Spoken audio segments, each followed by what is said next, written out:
stories again to drag my name on the unverified reports of his alleged deportation.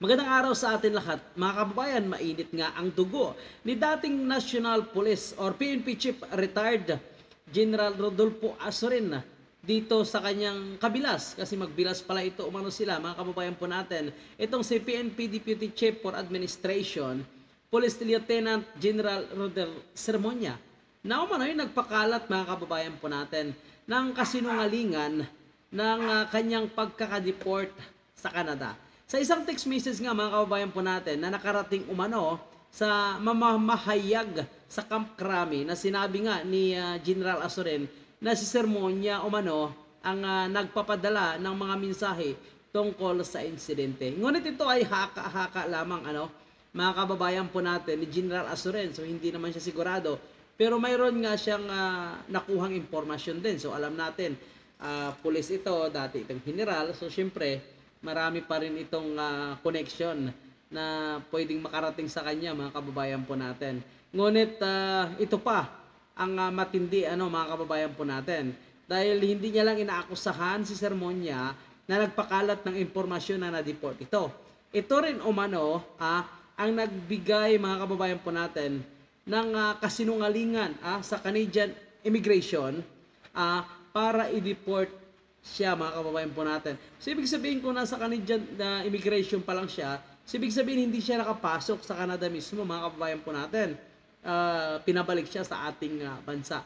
At ayon nga kay Azorin, so magbibigay siya umano ng kanyang impormasyon, magbibigay siya umano ng kanyang statement sa media, mga kababayan po natin, pagdating ng panahon. So sa ngayon, medyo kumukuha pa ito siguro ng kanyang talagang mga malinaw na impormasyon kung ano nga ba ang katotohanan.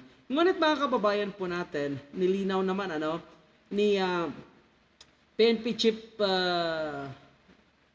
PNP Deputy Chief for Administration, Police Lieutenant General Rodel Sermonia, na wala siya umanong kinalaman sa mga sinasabi or itong mga patotsada ni General Azorin.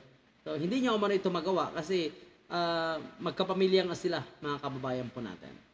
Former Chief PNP Azorin may have been fed false stories again to drag my name on the unverified reports of his alleged deportation. There is no reason for me to do what I am being accused of.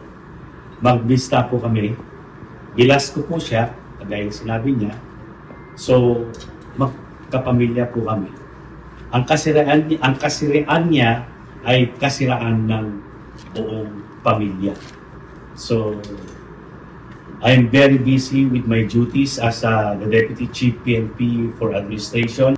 I'd rather not dignify the accusations with a reply that may be construed negatively. My advice is to directly ask the Canadian Embassy what the reason for the questioning was, which made retired PNP General Rodolfo Azorin Jr. decide to just return to the country as he stated and not deported. Canada has its own rules and regulations on border control, so it is best to secure the report from them. The truth will speak for me. So yun po, mga kababayan po natin po, nilinaw nga po ni General Sermonia na wala siya umanong kinalaman. So may sarili umanong rules, may sariling batas itong Canadian immigration na sinusunod.